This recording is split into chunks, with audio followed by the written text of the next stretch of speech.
Welcome to the Downtown Down Low virtual podcast, where we hear from our members and learn something new about downtown. This broadcast is brought to you by the law firm of Carlson, Black, O'Callahan, and Battenberg, located in downtown Madison. Carlson Black specializes in commercial real estate, business, and tax law. Carlson Black is proud to represent many DMI members in helping build a vibrant and inclusive downtown. Today's guest is Sandy Morales, CEO of Big Brothers, Big Sisters of Dane County, an organization developing positive relationships that lasting effects on the lives of young people. Sandy, how are you? Good. So glad to be here. Thanks for having me. Well, thank you for being our second guest. We are very excited to have you. I should note, Sandy is also a DMI board member, so she is my boss. She is very closely today on how I do. So far, so good, Sandy? Yeah, I'll be sure to give you a good performance review on that. I'll just be honest. Honestly, if it's not going well, tell me. So we just want to talk to you today about how everything is at Big Brothers, Big Sisters right now. Obviously, so much is changing with the advent and the crisis we have of COVID-19. So the first question is, how has COVID-19 affected Big Brothers, Big Sisters of Dane County? Yeah, well, when I think about about what 6-7 weeks ago when the stay-at-home mandate actually began, and even like a week before, we started planning out like how would this all affect our matches. And the first thing that we thought of was, of course, our work in youth mentoring revolves around match outings. People getting together, bigs and littles getting together, either on a weekly basis or just a frequent basis. A lot of the mentoring that takes place is in person. So we knew that this was really going to hit our matches really hard, just because that means that they wouldn't be able to see each other on a regular basis. So, our communications began with, hey, make sure that you're washing your hands, make sure that if you feel sick that you not see each other. So very much like some of the other warnings that we're beginning early on in terms of, just making sure that if you feel sick or to wash your hands, like that's how we started out too. And then from there it evolved to like, hey, if you feel like you're not safe, if you prefer to not see each other, then that's fine. We kind of left it up to the matches to determine whether they wanted to see each other. And then by the time the stay-at-home mandate hit, then it was like, okay, like we cannot see each other. And so that's when we had to quickly figure out, like, what are we going to do to ensure that we keep kids connected and that we keep our matches going even through this pandemic. And it's been a lot of learning lessons since then, because what we're seeing is that a lot of our matches, where a lot of our littles, a lot of their parents are losing jobs, have already lost jobs or have reduced income or work hours. So we quickly saw that our attention started to focus on families and getting them the resources that they needed. So it's been a lot of shifting in terms of how our work is prioritized, going from not just mentoring, but just also taking care of our families and making sure that they're safe and most importantly, not isolated. Because I think that's one of the things that is at risk here, is that a lot of our families that are losing resources are also becoming more isolated. So that's it's definitely concerning, because we just want to make sure that our families are have the resources that they need, and because we have such a good relationship with them that they trust us. And so instead of referring them out to a different organization, we've been providing relief ourselves. So we were able to apply for an emergency grant funding through like the Boys and Girls Club and United Way, and those efforts that started earlier on in March. We've been able to get some relief that way that we've been able to pass on to families. And so that's not typically our area of work, but we figured we have these relationships with families. let's not make them retell their story again. So let's just provide relief ourselves. So that's a lot of the work that we've been focusing on. It seems to me that you're in the two kinds of businesses, right? You're in the connection business of making sure that people are connected, but you're also about building trusting relationships. And I think you were able to pivot, it sounds like, pretty quickly and build on those connections you already had with the families and build on those trusting relationships to help. How did you find yourself all of a sudden, really on the front lines of helping many of these families with very difficult situations? Well, I mean, that's part of our role, regardless. When we're checking in on the safety of our matches, and this is just our kids and our bigs, our volunteers.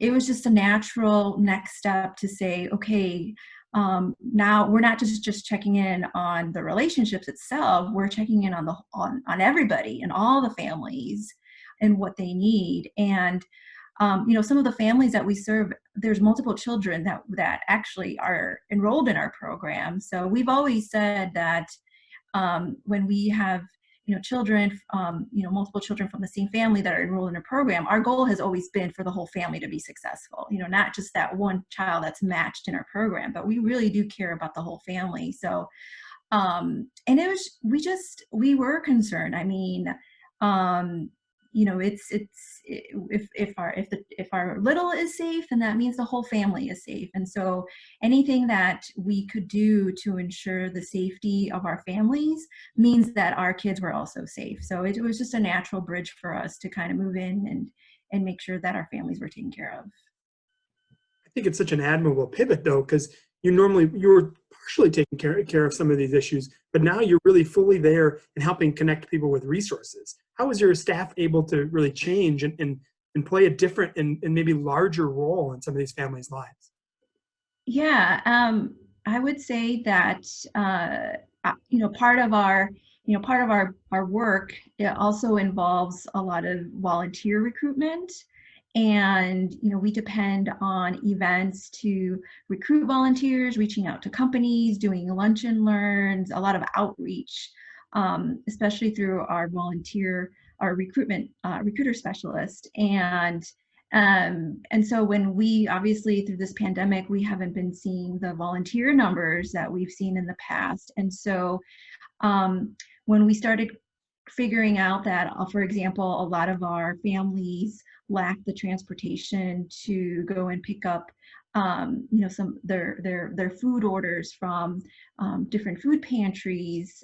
That's basically, we said, when families were telling us, we decided, okay, like, this is something that we can do. We have extra capacity on our staff. So really trying to figure out what extra capacity do we have on our staff that we can now pivot and do, and again, focusing on our families. And so we do have several families that rely on us to be able to deliver food on a weekly basis. And so that's something that we've been doing on a regular basis, and that's using some staff capacity for that as well.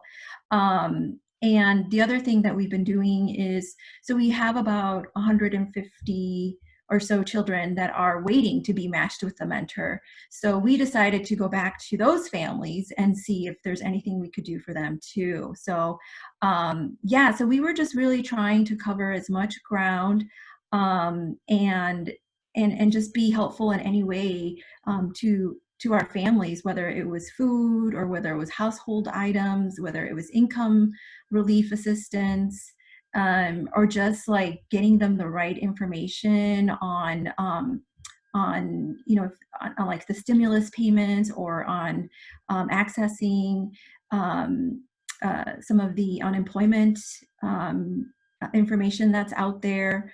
I think that's the other thing we're seeing, is that there's a lot of information out there, and it's hard sometimes for these families just to synthesize everything and like, what do they need, what pertains to them. And so that's the other thing, is trying to be a listening ear, and that's really so much what we are at times. And then just making sure that we're providing them with the right information that they need at that time. So and our phone calls with our families, and right now we serve just over 500 families, have gotten longer.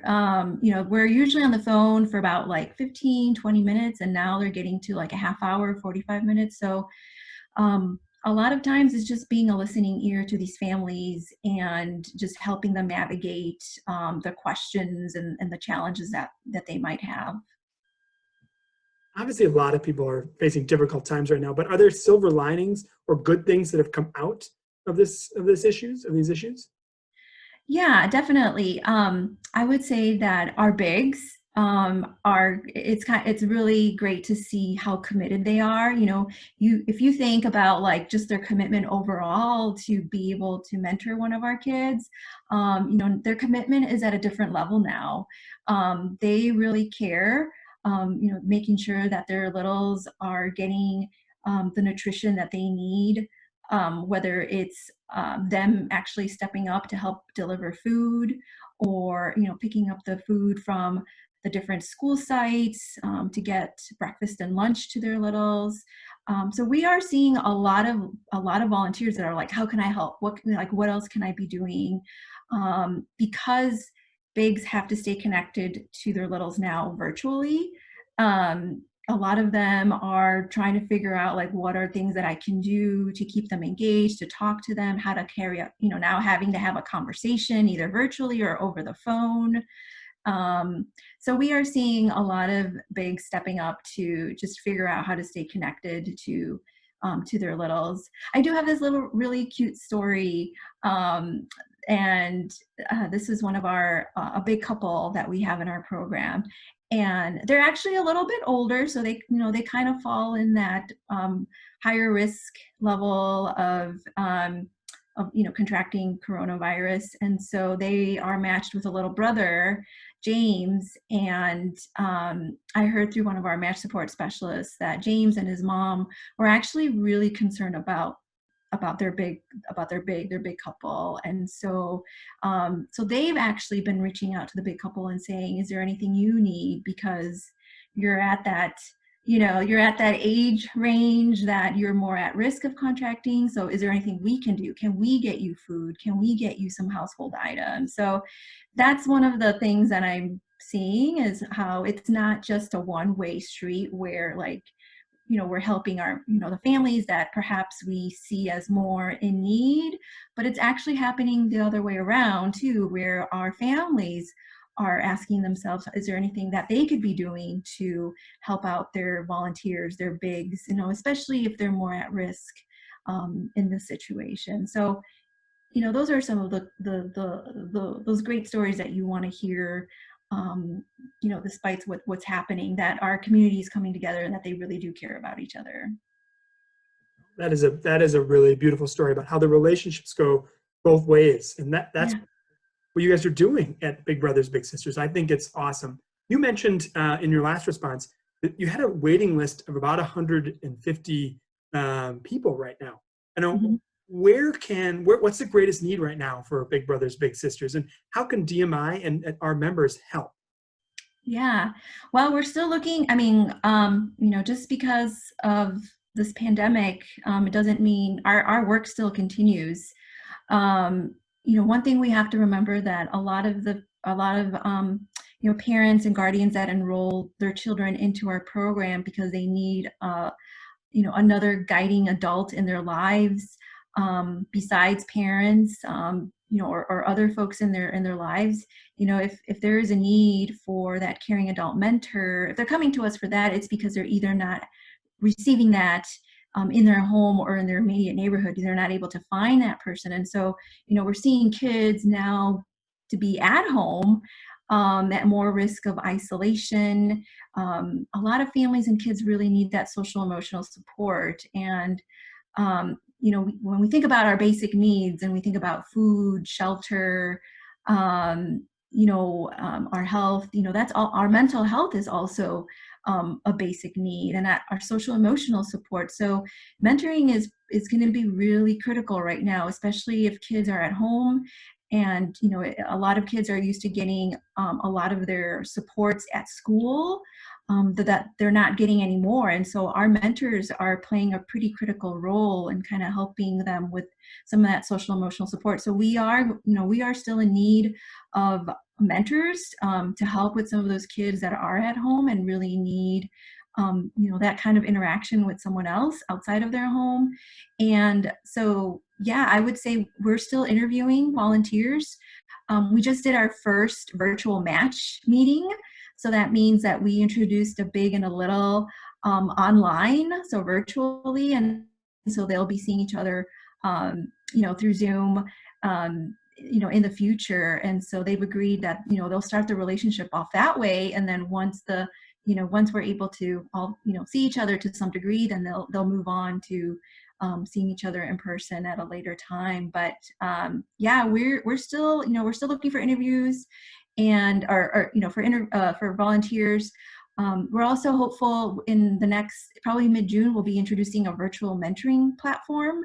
So that will allow bigs and littles to actually communicate through a platform that we have as a way to keep their relationship going and staying engaged with each other, and just, again, keeping kids connected. So I would definitely encourage those that feel like, I want to help young people.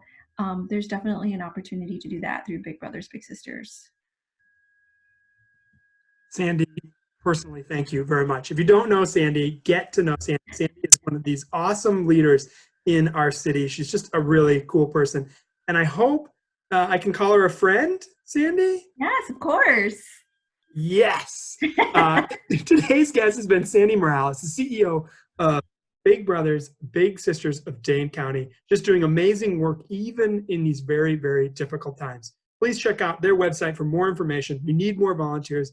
As you heard, they need more bigs more than ever, and our community can help that out. We also want to thank our sponsor, Carlson Black, O'Callaghan, and Battenberg. Thank you for all you do for this podcast and for downtown Madison. Hope you can join us soon for our next Downtown Download. Thank you very much and have a great day. Thank you.